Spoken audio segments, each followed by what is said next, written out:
borra como realizador, se borra como artista ególatra que uno, el artista ególatra que trae uno dentro, y se enfoca en transmitir un mensaje, lo cual es muy, pues eso, es muy saludable, porque el arte y las expresiones creativas, pues no solo son mi ombligo y mis circunstancias, sino pues tienen que ver mucho con lo social, y entonces uno no nada más habla de uno, sino habla también de todo lo que existe, y saber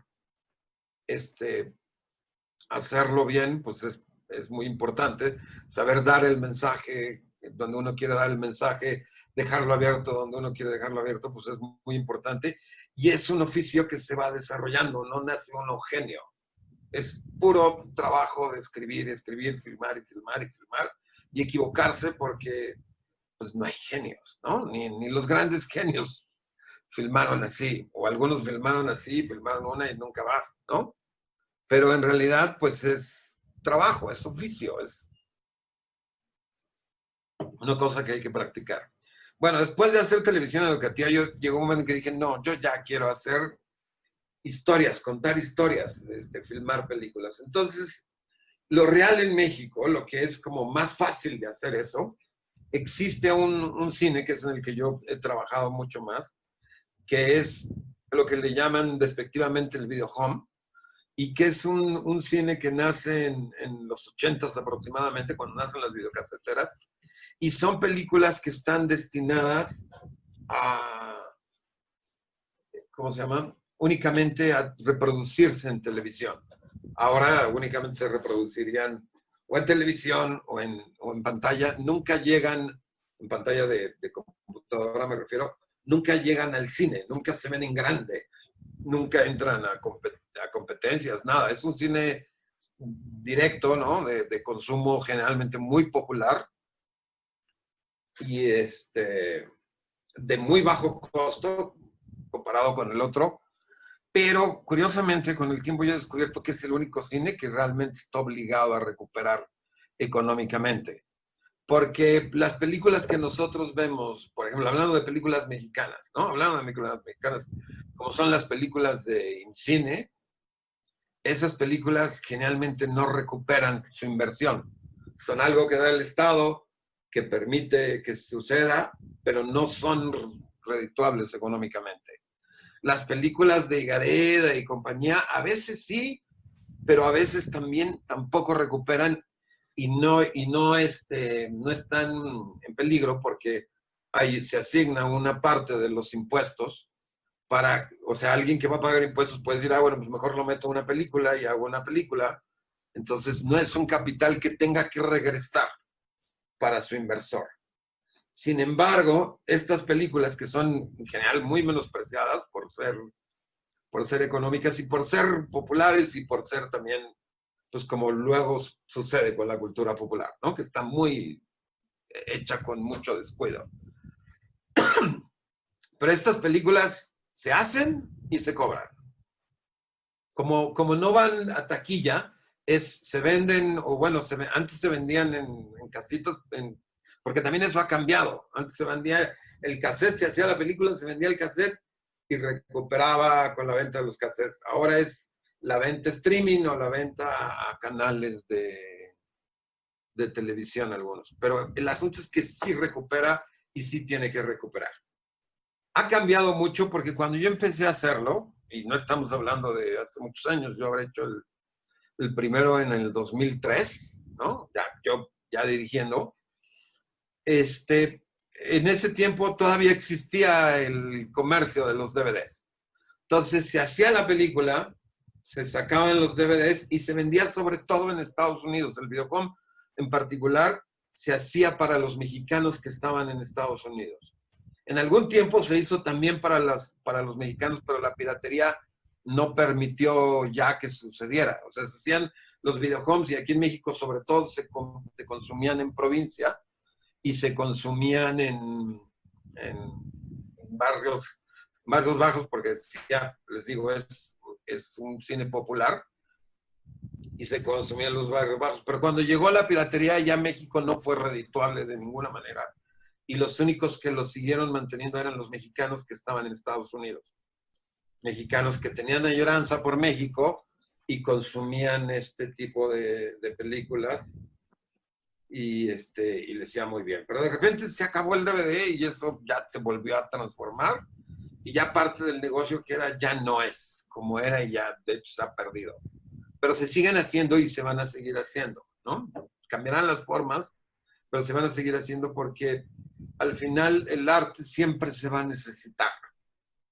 Siempre va a existir la necesidad del arte, aunque no sea de un famoso, siempre va a existir, porque el arte es como de las cosas primarias del ser humano. Y no estoy hablando necesariamente del arte, sino entendamos más que por arte como actividades creativas. Siempre va a haber alguien que necesite bailar lo que está sintiendo, alguien que necesite cantar lo que está sintiendo y hacer una canción para cantar eso. Y siempre hay alguien que tiene necesidad de contar una historia y gente que la quiere escuchar. De ahí viene el cine y de ahí sigue siendo. Eso no va a perderse nunca, nada más que sí se van cambiando las formas, ¿no?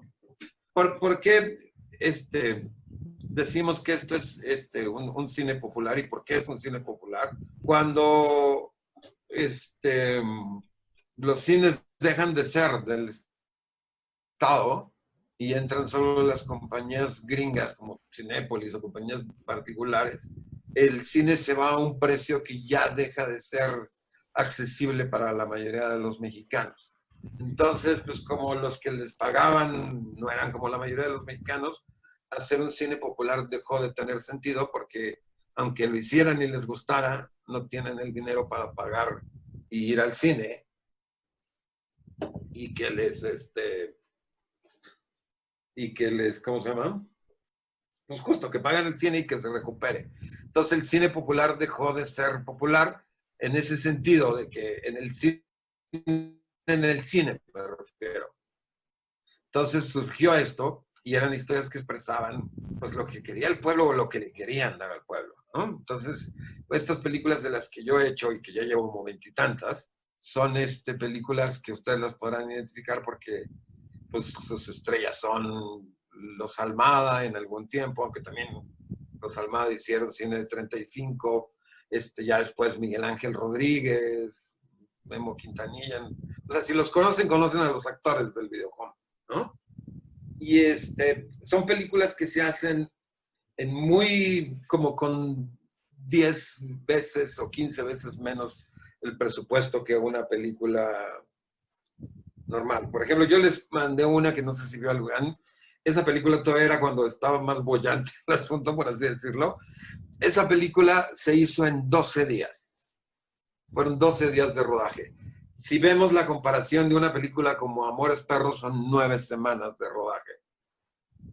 Entonces, y hacen básicamente el mismo tiempo de pantalla, 1:30, 1:40, ¿no? Varía. Entonces ellos usan 12 semanas, 8 semanas, 12 semanas, un crew promedio como de 150 personas, camiones enormes, y este es como un cine de guerrilla que se hace en 12 días con un crew de 15 personas. Esto todavía se ha reducido aún más porque los adelantos tecnológicos salieron unas luces que se llaman LEDs, que son muy ligeras, iluminan muy bien y no jalan corriente. Entonces, de repente, yo estoy haciendo películas donde tenemos 3 staffs moviendo las luces.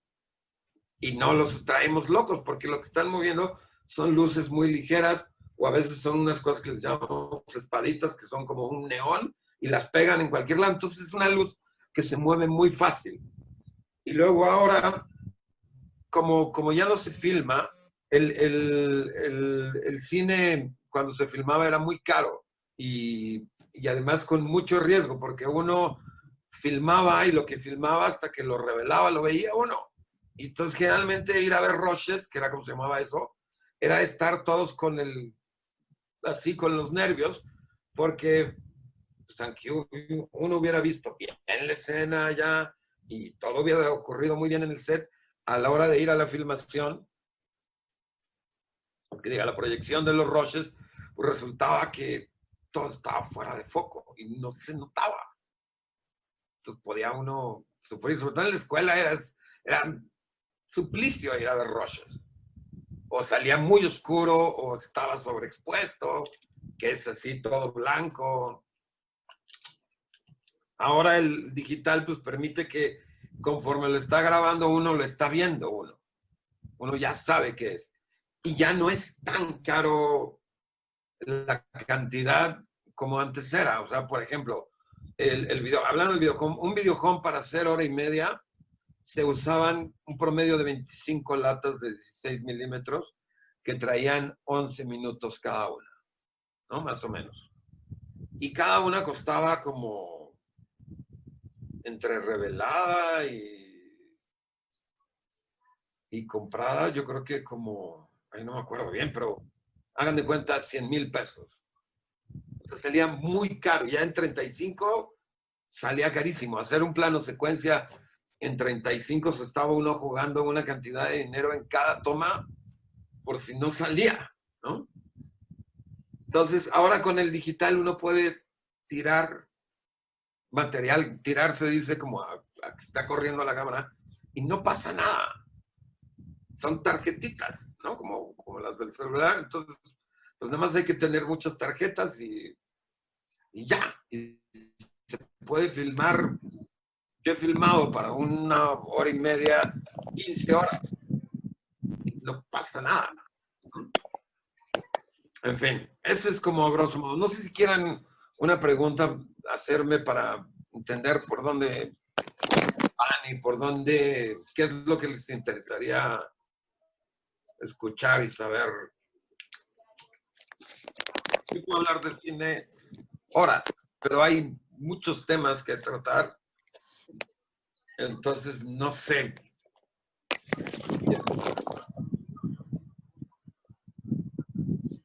¿Alguien?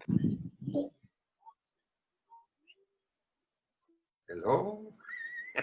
¿Alguien tiene alguna pregunta o algo que quiera saber en particular o por dónde quisiera? Ah, Ay, hola, ya vi. Viviana. Sí. Yo soy Viviana.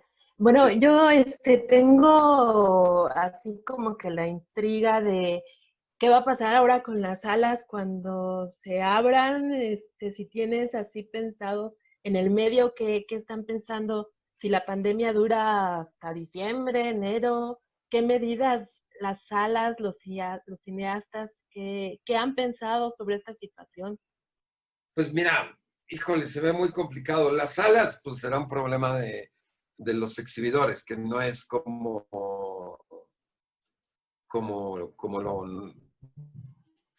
lo nuestro, dijéramos, ¿no? Ahora el cine es muy amplio y hay muchas cosas de hacer. O sea, hay mucho tipo de cine y mucho tipo de personas y cada una es más como la otra. Pero yo te diría, está muy complicado porque generalmente un set es una cosa como apretada. O sea, por ejemplo, yo dijéramos, en las que yo trabajo, no hay monitores, entonces yo me pego a cámara y veo en el monitor de la cámara lo que está pasando en la escena.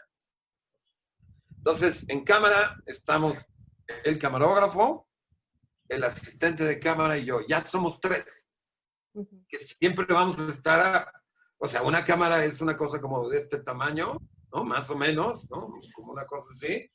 En ese rango estamos los tres.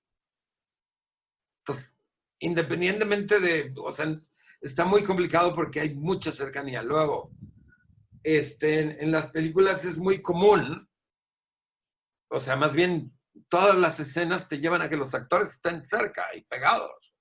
Sí, claro.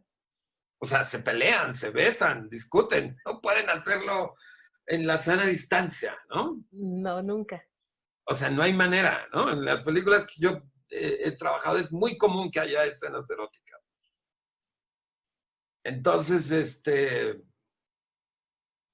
pues, ¿cómo se llama? Es obvio que se detuvo la producción. Sí, claro, claro, claro. Yo estoy trabajando ahorita en pura postproducción, musicalizando ¿Qué es la películas. etapa de postproducción? Okay. A lo mejor eso podría ser que lo explique. Ahorita veo las preguntas. El cine básicamente se divide, una vez que se va a hacer una película, se divide en tres etapas.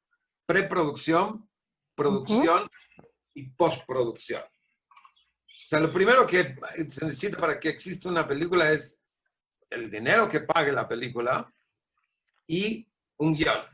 El guión es lo primero lo más importante de una película. Ahora, el guión, pese a que es muy, muy importante, no es la película. Es solo como un plano como un plano de la construcción de un edificio, por así decirlo. Entonces, la etapa de preproducción es la etapa donde se consigue todo. Se hace el casting, se contrata a todos los que van a trabajar, director, fotógrafo, asistentes, sonidista, se contrata a la gente de comida, se contrata a los asistentes de dirección, a los asistentes de producción, y se hace un desglose del guión, donde uno va teniendo claro cuántos espacios se necesitan, porque una cosa es los que están escritos y otra es dónde los va a filmar uno. Entonces se hace un desglose de eso y se dice, pues necesitamos 3 casas donde se ve un baño, una sala y un tal.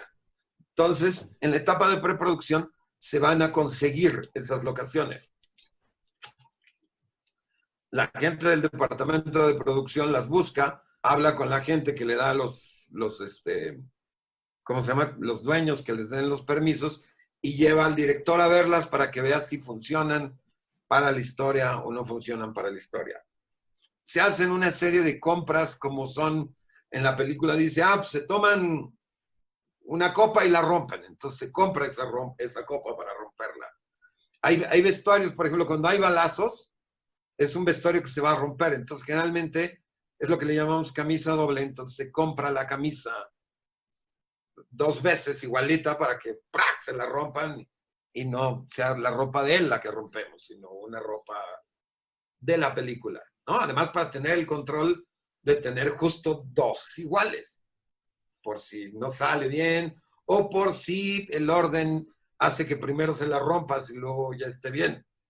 Porque las películas, una vez que se van a filmar y que es todo lo que se hace en la preproducción, no se filman en orden del guión. Ah, no. Se filman en un sentido muy práctico, porque si tú tienes una película que, por ejemplo, empieza en Casa de Juanita y luego pasan una serie de cosas y vuelve a terminar la película en Casa de Juanita, a ti te saldría muy complicado que fueras a Casa de Juanita, fueras a filmar un montón de cosas y regresas otra vez a Casa de Juanita. Entonces son decisiones como frías que no tienen que ver nada con lo artístico, sino con lo práctico, el cómo se va filmando y en qué orden y cada cuándo se va filmando.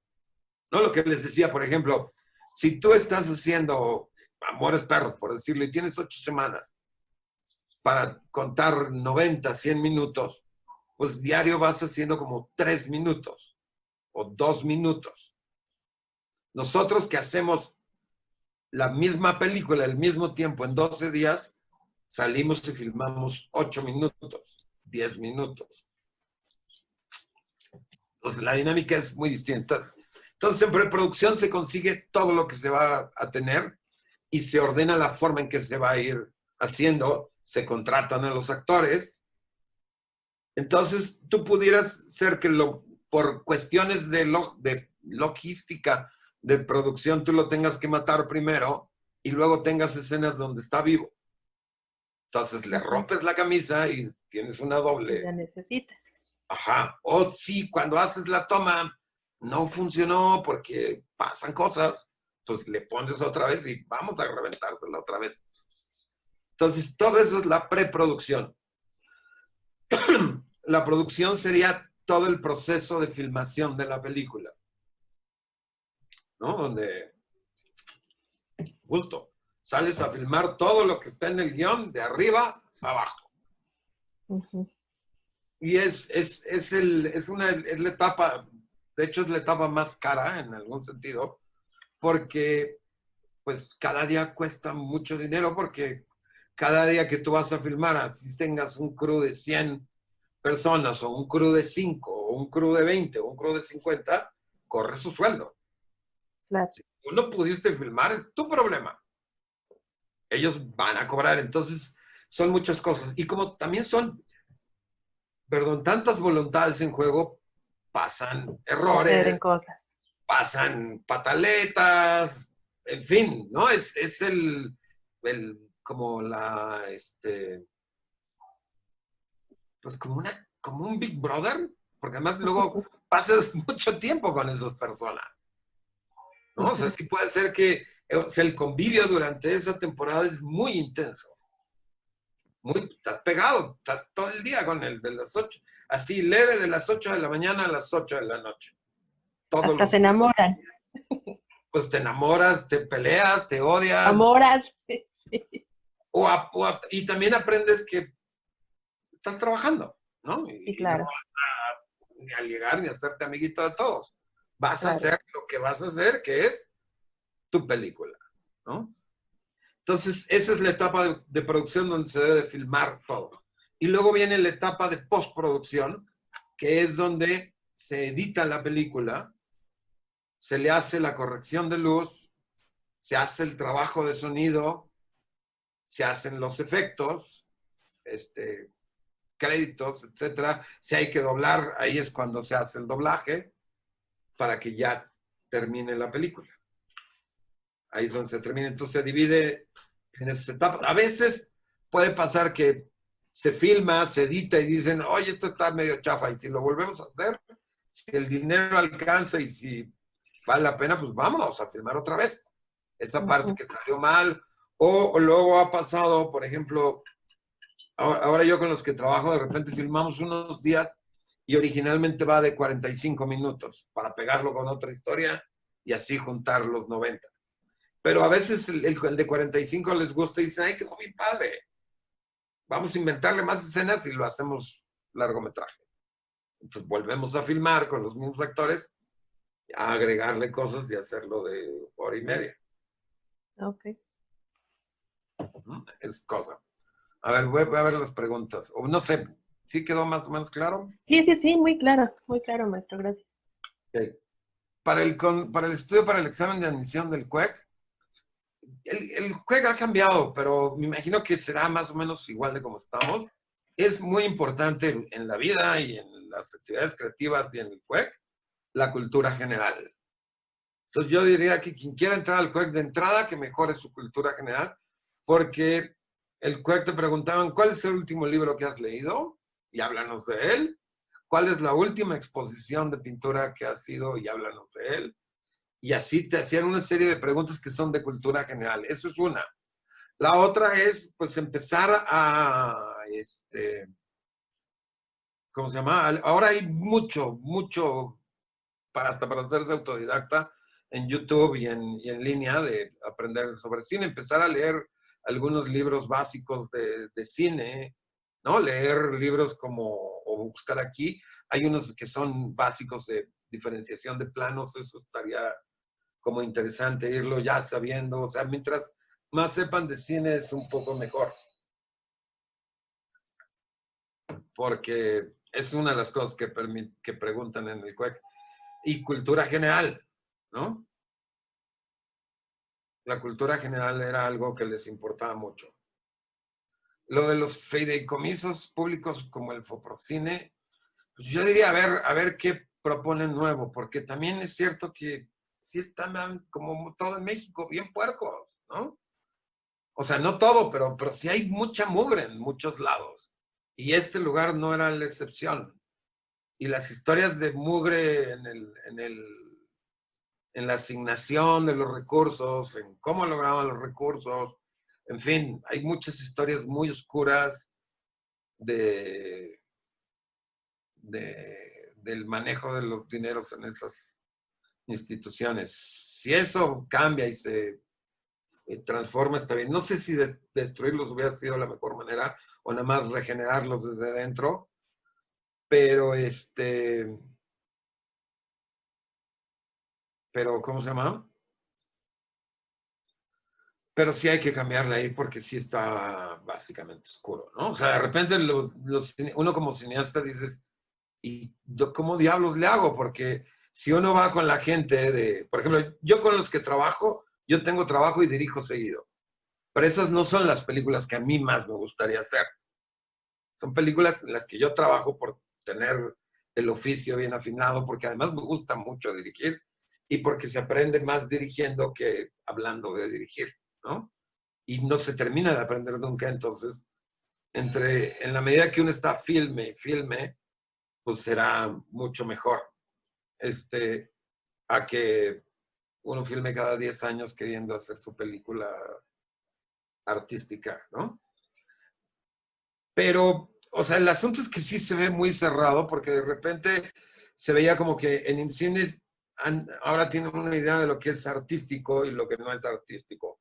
Y la idea de lo que de repente parece que es artístico, que premia, es un esquema tan rígido como cuando uno habla con un productor comercial y le da a uno un esquema muy rígido de la película que quiere hacer. ¿No? A ver, yo les diré una cosa, en serio aprovechen más que yo lo hago, más que teorizo sobre el cine. Con las preguntas del TLC y todo eso, ya lean otra cosa, porque no les va a dar gran idea. Mejor aprovechen que están hablando con alguien que sí hace cine y no teoriza sobre el cine. O sea, es muy usual que esté o dirigiendo o editando o escribiendo guiones. Al parejo estoy escribiendo guiones siempre, ya sea personales o ya sea ¿cómo se llama?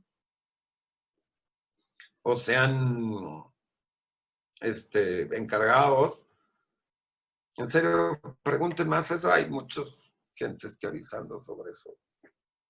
Yo no les voy a dar ninguna cátedra al respecto, ni ninguna información profunda que no hayan oído o que no puedan oír más allá de eso. Yo en serio les diría, aprovechen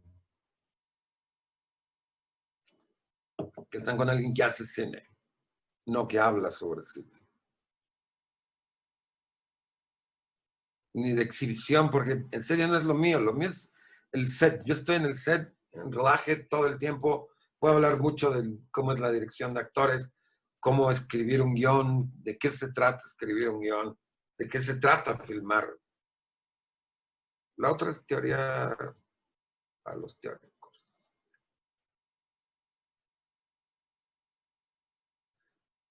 Que yo he hecho, híjole, pues es que todas tienen algo. Bueno, no todas, pero las primeras tienen mucho algo. La primera fue como muy importante porque para eso tuve 9 días.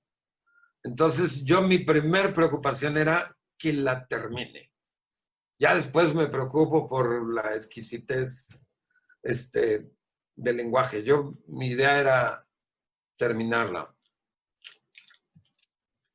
Entonces, pues, eso estuvo padre por ese sentido, pero, pues, por ejemplo, la película que les di que se llama Destino Mara, esa es una película que con el tiempo ha ganado un lugar especial porque la ha visto mucha gente y me gusta que además lo a veces hasta se las ponen en las escuelas a que la vean. Y entonces eso da mucho gusto porque quiere decir que uno logró hacer algo más allá de nada más entretenerlos, que sí es el objetivo, pero pues uno quiere hacer más cosas con el cine, ¿no? ¿Qué es lo más importante al dirigir? Me pregunta Pamela. Pues de entrada tienes que tener claro dónde estás parado y cuánto dinero tienes para hacer la película. Eso es importante porque el proceso de dirigir es un proceso como de coordinación de personas, coordinación de esfuerzos. Tú tienes un actor que te da determinadas cosas o no, tienes ¿cómo se llama? Un fotógrafo del cual puedes ayudarte muchísimo, pero a su vez tienes un coordinador de acción del cual también dependes muchísimo.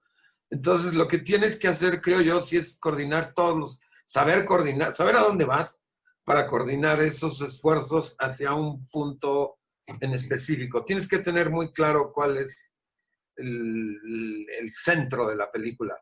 Porque si tú vas, por ejemplo, con el de sonido, él está haciendo sonido.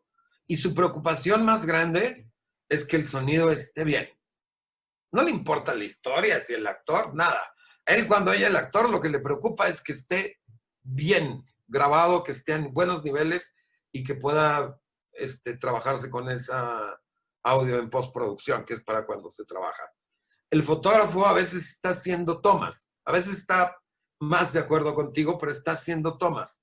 Entonces él está haciendo una toma y está muy preocupado porque esa toma se vea bonita. El actor está actuando su papel, su personaje, y a veces no le importa más nada que su papel y no ve más nada que su papel. El único que está viendo todo el tiempo todo y que es el único que tiene claro cómo se va a ver al final es el director. Entonces, lo más importante para dirigir es tener claro a dónde vas. O por lo menos, ya así de perdida, tener claro a dónde no vas. Pero entre más claro lo tengas, mejor será tu comunicación con el crew, con el equipo y además el trabajo, porque el ánimo del director es el ánimo del rodaje. Si tú estás en un rodaje y estás histérico y estás así como todo tenso, tensas a todos. Si tú estás tranquilo, relajado, viendo lo que vas a hacer, adelantándote, aprovechando lo que saben todos, porque no porque dirijas vas a saber todo. Tu trabajo es hacer la película y llevar que ese actor, que ese fotógrafo, que ese sonidista hagan la misma película. Ese es tu trabajo y no sabes todo. Entonces, cuando tengas que recurrir a alguien, pues le haces caso y lo escuchas. Pues escuchas, por ejemplo, al de acción, de doblaje, ¿no? Que tú le dices, mira, yo voy a necesitar una pelea aquí. Por ejemplo, cuando tú hablas, cuando vas a hacer una escena de pelea entre dos actores, tú hablas con el coordinador de acción y les dices, yo quiero una pelea aquí. Y esta pelea tiene que tener más o menos tal duración y gana la pelea. Como si fueran luchas libres, muchos todos. Pero le dices, bueno, pero pues para que esté emocionante que de repente le vaya ganando. Entonces ya lo dejas trabajar y él va a poner los golpes. Y ya que puso todos los golpes, una cosa que es muy importante con los golpes, porque nadie se pega en el cine. No sería, ni se ve bien, ni sería práctico. Y entonces lo que haces es acomodas la cámara para que se vea el golpe y sea verosímil después de que vistes la coreografía que montó el Stone. Y así vas con todos, tú vas coordinando esfuerzos. Entonces, lo más importante es que tú lo tengas claro, porque si tú estás confuso, confundes a todos. Y son indicaciones muy concretas, porque yo siempre también doy clases y les digo a mis alumnos, cuando ustedes van a dirigir, de repente llega el de cámara y te dice, ¿dónde quieres la cámara y de qué tamaño el cuadro? Tú no le puedes contestar, es que para mí el cine es muy importante y yo quiero hacer un cine muy verdadero. Te va a decir, ok, muy bien. ¿Dónde va la cámara y de qué tamaño es el cuadro? Esas son como cosas muy concretas. Se vuelve, un rodaje es algo muy concreto. Pues mira, generalmente alguien me pregunta la diferencia entre dirigir actores que hacen teatro, todos los que hacen cine y televisión. Generalmente todos los actores tienen como ambas formaciones. Pero lo mejor es que si trabajes con un actor que hace cine. Y todavía lo mejor es que trabajes con un actor que entiende el cine y que entiende el lenguaje cinematográfico. Si tú traes, por ejemplo, actores que generalmente que no han hecho mucho, pero solo han hecho teatro, sí les tienes que decir más abajo, menos arriba, porque como en el teatro, tú estás hablándole al de la última butaca, generalmente dices, voltea para allá, y haces así, para que con todo su cuerpo vean todo el de hasta allá, te vea que corporalmente estás volteando hacia allá. Pero en el cine, pues como la cámara puede estar aquí, con los puros ojitos es necesario. Puedes voltear y ya dar muchísimo si la cámara está aquí. Entonces sí es mejor que sea un actor más especializado en cine, que tenga mucha noción del cine y que tenga mucha noción de los tamaños de cuadro, porque lo mismo, si yo estoy haciéndole un close-up, no puedo exagerar el rostro porque se ve muy grandote el gesto en la pantalla. Entonces tienes que hacer que se vea pues más, ¿cómo se llama? Pues más contenido. ¿Quiénes son las personas involucradas en la creación de la película? Pues todos los que les acabo de mencionar. O sea, la esencia creativa está en el guión. O sea, los principales creativos, digamos, son el guionista, el director y el editor. Serían como los tres que hacen un trabajo específicamente muy creativo sobre el producto. Pero todos los demás inciden. O sea, todos están involucrados. Por ejemplo, les voy a contar una escena. Yo en una película había una escena donde entraba un tipo a la casa con una chava y en ese momento se iba la luz. Entonces se iba la luz y ella le dice, no veo nada. Y él le decía, aquí yo traigo un encendedor. Prendía el encendedor, se lo acercaba a la chava donde estaba una vela, prendían la vela y entonces ya les daba la iluminación para la escena, ¿no? En pantalla se ve muy sencillo eso, pero en la filmación, en lo real de una filmación es completamente distinto, porque un encendedor por sí solo no da la luz necesaria para que se vea en cámara, ¿no? Para efectos de una película no da la luz. Entonces lo que hay es que cuando el tipo pone el encendedor abajo, hay una persona que trae un foco con un dimmer, que mientras el encendedor se prende, él le sube al dimmer para que se vea así como suavecita la transición, y a donde va la mano con el encendedor, va el tipo abajo con el foco y el dimmer. Eso, por supuesto, no se ve en pantalla.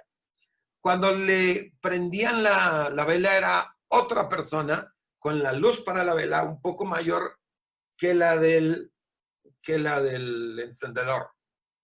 Y entonces, en cuanto los actores hacen la escena, el otro le tiene que mover y le tiene que mover con gracia.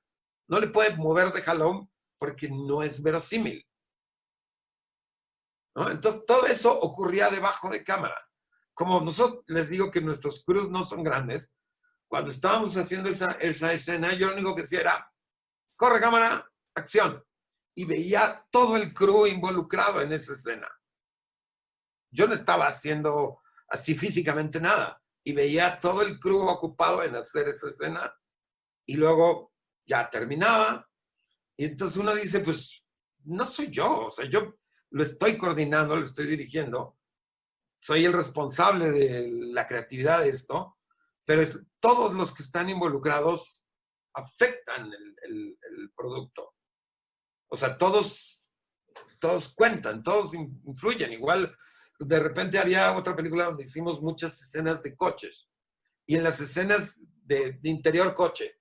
Entonces, para que uno haga una escena de interior coche, uno tiene que poner en el cofre del coche una cosa que se llama rig, que es como un riel donde que se va a ajustar al coche, se va a amarrar con strapless, y en eso se monta la cámara.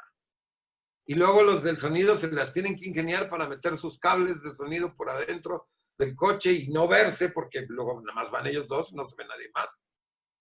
Entonces, de nuevo yo decía, pues vamos a hacer coche y ¡prac! Veía todo el crew trabajando en eso. Entonces, ¿quiénes influyen? Todos, hasta el chofer que lleva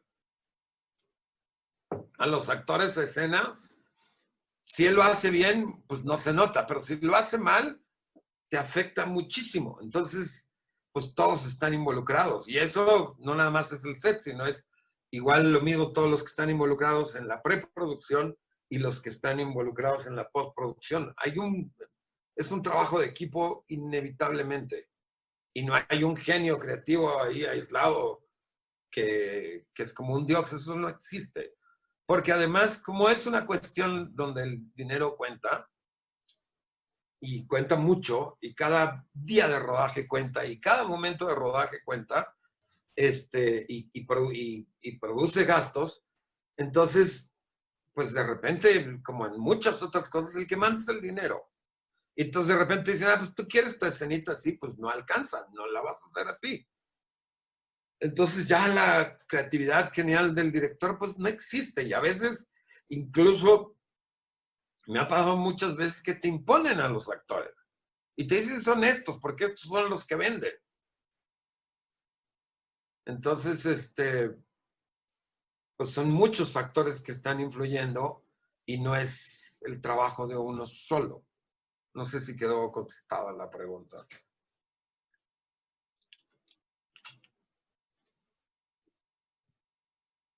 ¿Alguna otra? ¿Algo que quieran saber?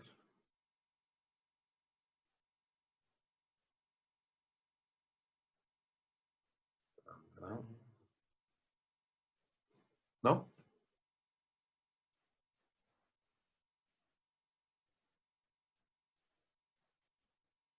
Bueno, bueno.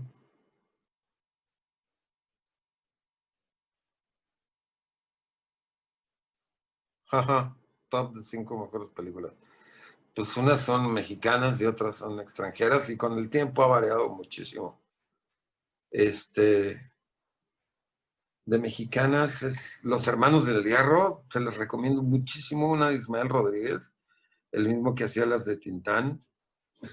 Los Caifanes, me gusta mucho la película, el grupo también, pero sobre todo la película. El Apando me gusta muchísimo, también creo que es de lo mejor del cine mexicano. De Cuarón me gustan. De ellos es quien me gusta. Y ya en el cine mundial, pues ha variado mucho con las épocas. Kubrick es uno de los mejores cineastas del mundo, de lo mejor, pero todos tienen grandes películas. Coppola es maravilloso. Apocalipsis creo que es la mejor película de guerra que se ha hecho en todo o sea, la mejor de todas las que se ha hecho. El Padrino, pues es increíble y tiene una muy, como para ustedes que están en CSH, se les recomiendo mucho, que se llama La Ley de la Calle. En inglés se llama Rumble Fish. Está en YouTube, la encuentran creo que con subtítulos, sin subtítulos. Una gran película con Matt Dillon Cohen y Mickey Rourke antes de todas las operaciones. Esa es muy buena película. Y pues hay muchas, Las Salas del Deseo, El Sacrificio de Tarkovsky, Fellini, hay que verlo. Hay mucho, mucho cine, es muy difícil hacerlo. Todos, ¿eh? Todos en general, no fue uno solo. Y también fue como yo naturalmente me daba cuenta que podía pensar en imágenes. En realidad, una de las cosas que tenía claro de hacer cine es que había películas que yo sentía que se tenían que hacer. O había cosas de películas que se tenían que hacer y que no estaban hechas. Y también por eso quería hacer cine, para hacer esas películas que no estaban hechas, ¿no? O esa actitud de las películas que no me gustaba para hacerla. Pero pues que Coppola es uno de los que, sobre todo en la formación de entender el cine, me motivaba muchísimo. Coppola y Tarkovsky, yo creo que los dos.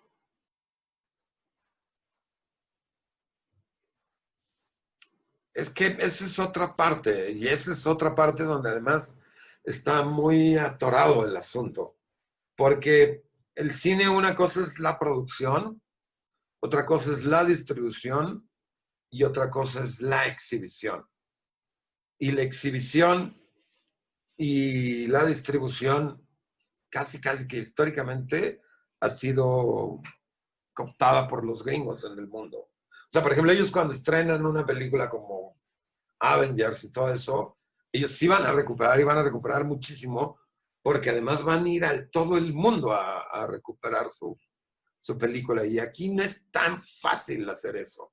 Ahora, también eso está cambiando y está completamente transformado, porque, insisto, el porcentaje que va al cine es muy bajito. Ya no es como antes, ¿no? O sea, hubo un momento en que el cine era popular y tú veías un cine como el Latino, que ninguno de ustedes lo habrá conocido, pero, en fin, cines muy, muy grandes, llenos, llenísimos. Entonces dejaba mucho dinero y ahí se recuperaba.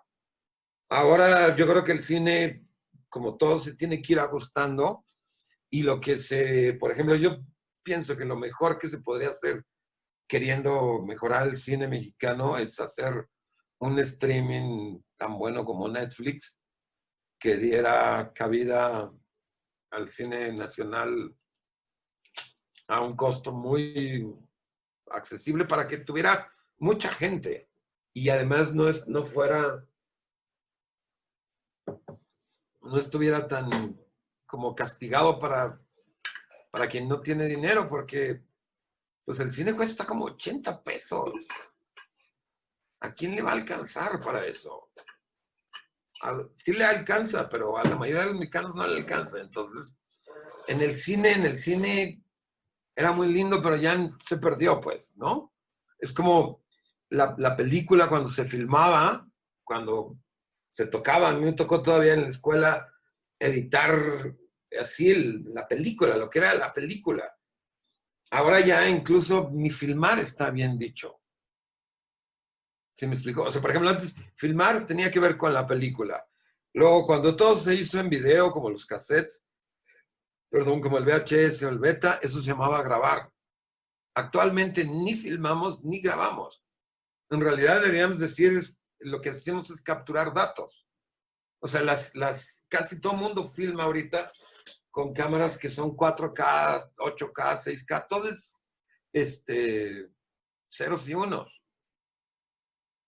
Ya no existe eso. Entonces, también el cine en grandote ya no existe. Ahora, la mayoría vemos las películas o en la pantalla, o en la tele, o en el celular incluso.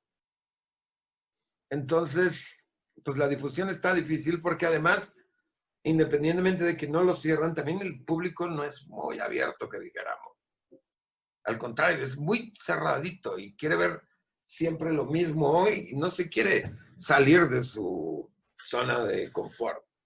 O sea, si ve películas bobonas gringas, no ve más que de esas y difícilmente lo va a hacer uno ver una película de arte, dijéramos, pese a que tiene todos los elementos de la película que él ve. Pero no se quiere mover. También el público tendría que cambiar en eso. Porque además cuando uno hace películas, a uno siempre le ponen de pretexto el público. O sea, por ejemplo, yo es que lo decía en los videocoms, siempre me pedían golpes, golpes, golpes, violencia, violencia, violencia. Yo decía, ya, ¿no? O sea, vamos a hablar de otra cosa. Vamos hay mucho que decir que no sea violencia. Y ellos decían, no, pues es que el público quiere ver violencia. O el público quiere ver a tal actor, porque decías, híjole, ese actor es muy malo. Es famoso, pero es muy malo. Mejor busquemos uno bueno. No, pero es que el público a él es el que ve.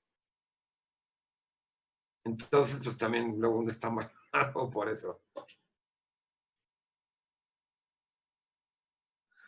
¿Cómo se lleva una buena historia a la escritura de un guión? Primero hay que tener una buena historia, que es lo más difícil de tener.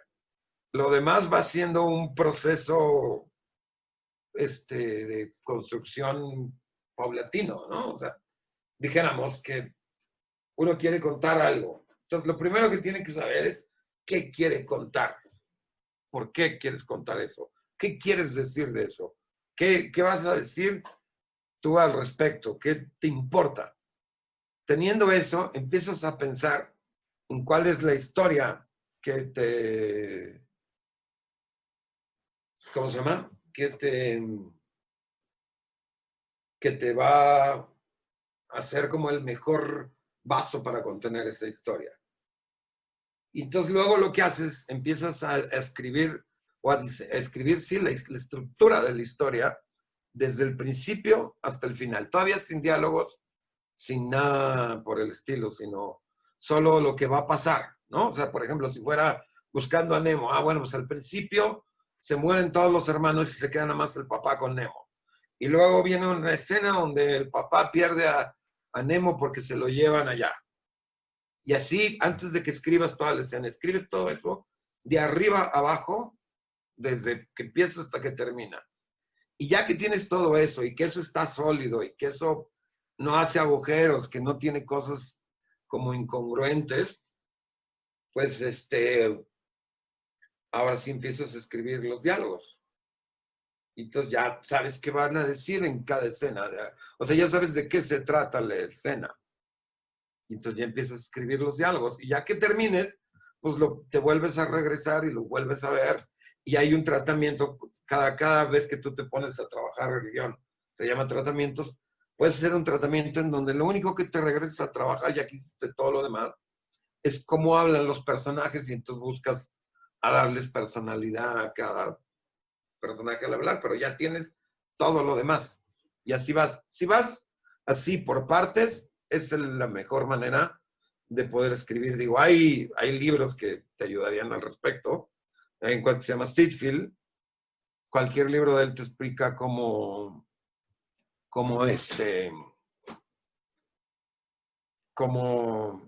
te va llevando en los pasos de cómo debes de escribir un guión.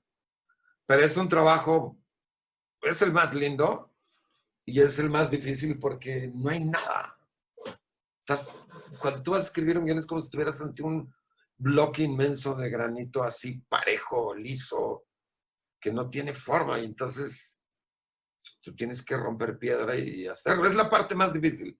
Es la parte medular, es la parte más difícil porque además un buen guión hace una buena película, un mal guión no va a ser una buena película. Si te traigas a Kubrick, a Iñárritu y Cuarón juntos, no va a salir una buena película si el guión es bobo o tonto. O malo, pues, ¿no? Pero a ver, aquí dice, ¿qué género considera que es el más difícil de escribir? ¿Cuál es el más difícil para grabar? Hijo, el más difícil de escribir yo creo que es... Bueno, para mí sería hacer una comedia así como de Higareda y así tonta, porque justo hay que ponerse como en un nivel muy tonto para entrarle a esa jugada. Más difícil de filmar, por ejemplo, antes hubiera pensado uno que películas de Tarkovsky, esas no son difíciles. Hay dos tipos de películas que diría, por supuesto que le entro a hacerlas, pero sí me pondría nervioso. No sé si conozcan a un actor que se llama Tony Jaa, que hace unas películas de karate. Híjole, hace unas cosas tan complicadas que, insisto, a mí me gustaría poder salir del reto de hacer una película de esas, pero dices, qué complicado hacer una película de patadas y de caratazos de estas muy bien hechas, o El Héroe. Dices, madre mía, ¿cómo vamos a hacer eso? Porque además está uno muy lejos de la cultura del karate, entonces... Y además las hacen muy complejas, son películas muy complejas. De nuevo les decía de Tony Jaa, que hay una película que se llama On Ba, y bueno, son como partes. Y yo luego las analizamos en clase, y cada escena es más complicada que la otra, porque, por ejemplo, o sea, hay escenas donde hay dos tipos peleando, con un nivel muy alto de artes marciales. Eso implica que uno tiene que conseguir justo a dos peleadores con un nivel muy alto de artes marciales y que además con conocimiento de cómo se pelea y se filma para el cine. Esa es una. Pero luego además estos cuates siempre le agregan lluvia, ¿no? Le ponen lluvia. Entonces, la lluvia en el cine no es vamos a filmar ahorita que llueva, sino se trae un camión, una pipa de agua, que a su vez está conectada a unos rociadores como de jardín, pero altos, ¿no? Unas torres, a las cuales le avientan el agua contra presión y entonces ya tiran el agua para el cuadro donde uno quiere que se vea que está lloviendo. Pero no es nada más es eso, sino que una vez que se tira esa lluvia, y además hay que medir el chorro y la forma, ¿sabes? Verosímil, o sea, son pruebas y pruebas y pruebas y pruebas. Además, el fotógrafo tiene que iluminar esa lluvia, porque si el agua, no sé si a ustedes les ha pasado, que se filman con su celular y está lloviendo y no se nota. O sea, si no se ve dónde caen las gotas, no se nota que está lloviendo. La lluvia tiene que tener una iluminación de contra, o sea, por atrás, para que se vea. Entonces, tienes a los tipos que tiran los caratazos. Luego tienes la lluvia y la iluminación de la lluvia, que es complicadita, y además no es como ábrele y déjala que corra, sino es, ya que va a hacer la toma, tiras la lluvia. Y todo eso incluso implica varias pruebas hasta que tengas el chorro como debe ser. Luego, además, esos cuates les gusta agregarles fuego. Entonces hay cosas que se están quemando de fondo. Entonces, mientras está pasando eso, cuando tú tienes fuego en escena, pues necesitas a un especialista de efectos especiales que va a ser el encargado de poner el fuego, controlar el fuego y preocuparse y atender que ese fuego no queme a nadie, que ese fuego no se expanda. Entonces, y así es toda la película. O sea, hay factores y más factores que hacen muy complicada la película. Hay otra película que a mí me daría pavor filmarla, insisto, le entraría, pero sí diría, ay, qué complicado. Es una película muy comercial que se llama Los tuyos, los míos y los nuestros.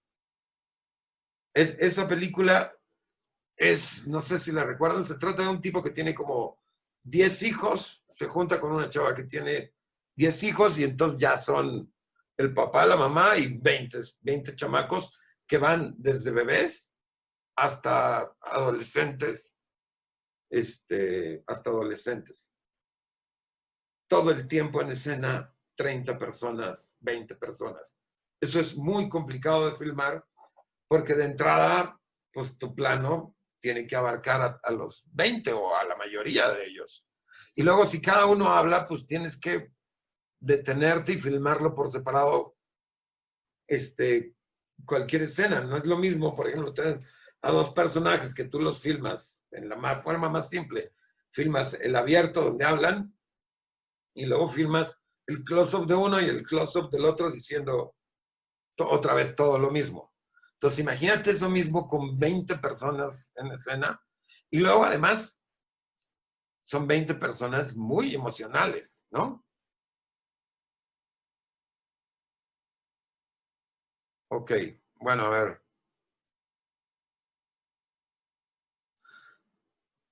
Ok, para empezar a grabar y hacer cine, su celular funciona muy bien. Hay incluso programas de edición para celulares.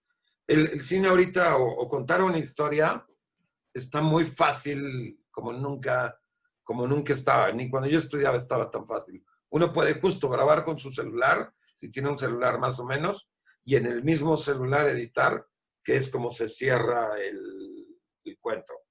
Yo, ¿qué les diría? Escriban algo, ¿no? Lo que sea, un chiste, y grábenlo. Vean tutoriales, hay tutoriales de planos de cámaras y de ejes. Con eso se darán una idea de lo básico para filmar y háganlo y prueba y error. Hay que hacer mucho hay que hacer mucho para entenderle. Libros que pueda recomendar para el estudio del cine. Hay uno que se llama Las 5 Cs de la cinematografía. No recuerdo el autor, pero no hay muchos títulos con ese nombre, muchos libros con ese título. También hay otro, Edición Arte y Movimiento de Sánchez, que son libros, o sea, estoy hablando de libros que dan cosas prácticas, no teoría de si tal director dijo, tal director, eso no importa, sino cómo hacerlo. Yo les diría eso, su celular y a darle. Y vean esos tutoriales que están en YouTube o lean estos libros para que les den un poco más de idea de cómo filmar y fílmense ustedes. Pueden empezar filmando chistes si quieren hacer eso y háganlo. Si les sale mal no pasa nada. si les sale bien, pues se van a divertir. Bueno, todos no se van a divertir haciéndolo. Y busquen mucho cine, también ven mucho cine, hay mucho muy bueno. Más allá de lo comercial y los Avengers y todo eso, hay mucho cine muy bueno que se ha hecho a lo largo de toda la historia del cine. ¿Algo más que quieran o ya lo cerramos?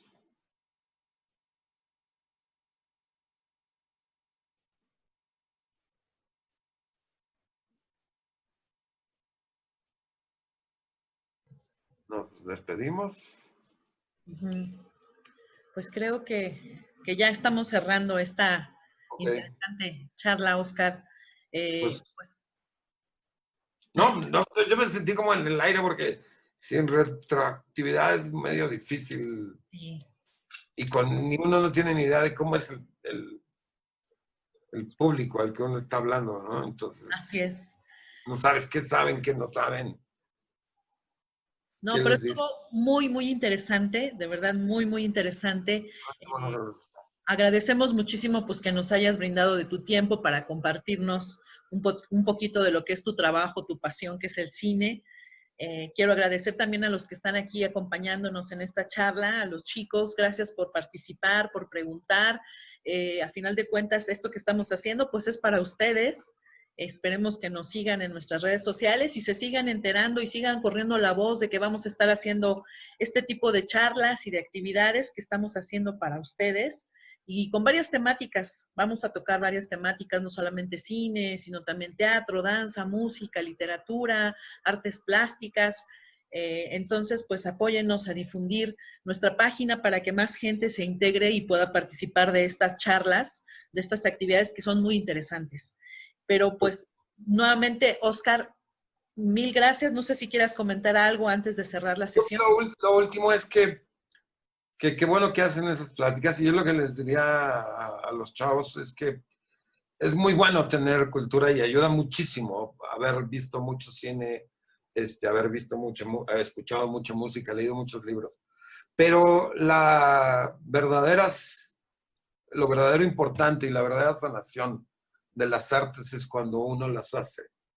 Su primer beneficio es personal y es una purga interior que no hay nada que te lo produzca de la misma manera. Entonces, independientemente de que vean y admiren y todo, yo les diría, agarren, el cine cuesta, pero escribir no cuesta, agarren un cuaderno y escriban lo que quieran, no le enseñen si no les gusta, pero que sí se enfrenten al gusto que produce una actividad creativa. Yo les diría, denle la música, en serio, no hay nada más increíble que tocar un instrumento, así lo toquen muy mal. Hagan el arte, no lo vean, háganlo. Muchas gracias, Oscar. Agradecemos nuevamente tu participación. Estaremos comunicándonos contigo para hacerte entrega de un reconocimiento, pues, en cuanto nos permita el confinamiento, hacértelo entregar personalmente. Y pues sin más por el momento, nuevamente gracias. Gracias, chicos, profesores que nos acompañaron el día de hoy. Que tengan muy bonito día y seguimos en contacto a través de nuestras redes sociales. Vale, pues. Gracias. Chao. Hasta luego. Bye. Bye, bye.